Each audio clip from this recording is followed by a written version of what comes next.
of drugs.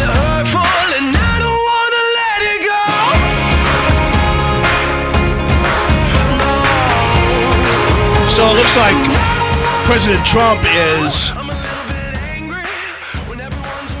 changing some hearts and minds. Geraldo Rivera, cut number 16 here, who has been trolling Trump for a while there, especially over the wall, is now a wall guy. He's a wall I am withdrawing my opposition to the wall. So he's now switched over. Glenn Beck, back in May of 2016, he said Trump would never build the wall. He said so maybe Donald Trump wins. But let me tell you this, one way or another, and he's not going to build the wall. And if he does, then I'll apologize to him on that day. Okay. So, well, I mean, technically, I guess it still remains to be seen. True. The wall has not been built. True. So, I got an email People from somebody. thought it would just like disappear. It's Yeah. like he's talking about it, but it's Email from somebody, you call him President Trump. It's like, okay, I do. I do. Sometimes I call him Donald Trump. I've been so used to saying his name, and you're not always going to say President Trump all the time. I mean, it's like, you nailed me. I'm really anti-Trump. That's me. All right, so, ladies and gentlemen, George Rosenthal is a great friend of mine and the co-owner of Throttlenet. You guys have heard me talking about this great IT company, Small Business Monthly, naming them the #1 IT company.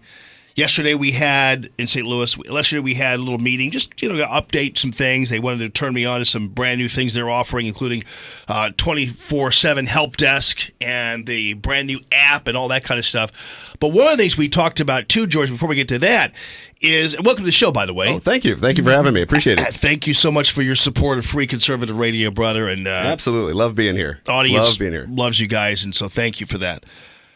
We had this hacking that took place with the City of St. Louis public library system. It made some news, but it hasn't been on top of mind.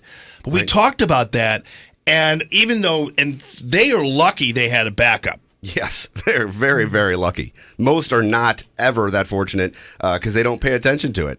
It's never going to happen to me. Remember, we're in the show me state, and it's never going to happen until it happens, and then you're in trouble. Well, yesterday morning, you gave me two examples of where people...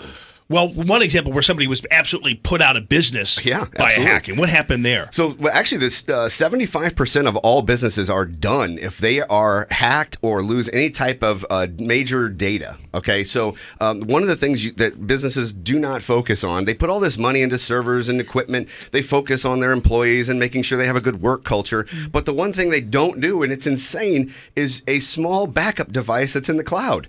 That moves your data out into the cloud in real time. And you look at something like the library system, they had a backup, so very fortunate. How old that backup was is going to determine the level of recovery. Right.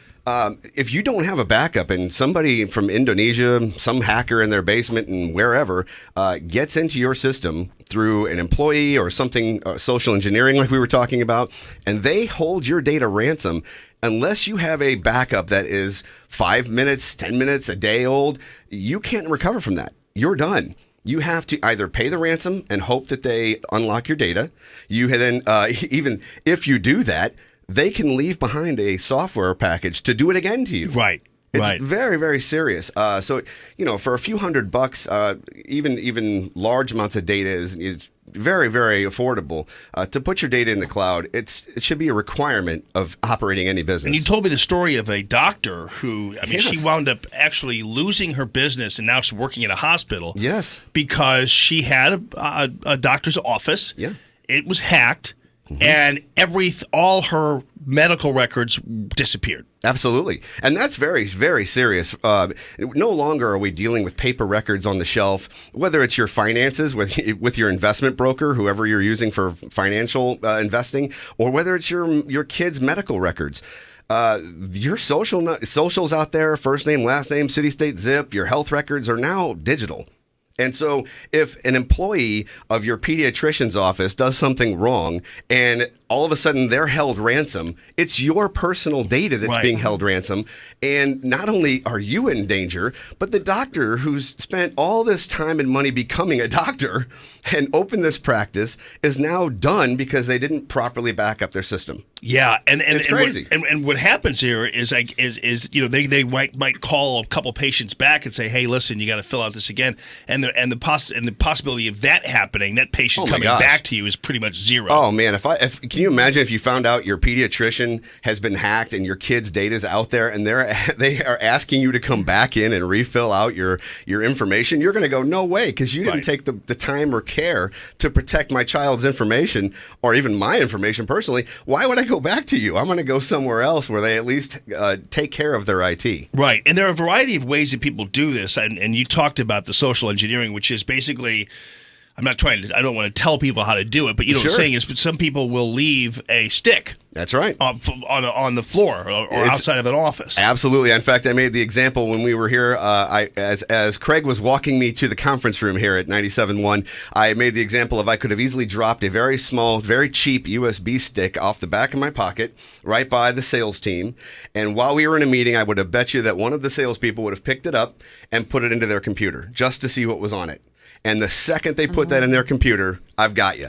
It's over. Wow. Because I have now instantaneously input packets onto your system and can literally hold your data ransom or do anything I want to your network. So do not pick up USB sticks in the parking lot. We've done this. We've done this for clients where they want to see if their employees are paying attention to the training. So we'll drop some USB sticks in the parking lot, and if they get picked up and put into a computer, we own you. Right. So you got to be very careful with social engineering. Don't click on emails you're not supposed to. Don't go to websites you're not supposed to. And if you're the business owner, for crying out loud, please get a good backup that is in real time in the cloud to protect what you've worked so hard to build. All right. When we come back, more with George, but more on the news of the day. And one of that piece of business being that ABC News has finally discovered taxpayers. So we'll follow up on that too.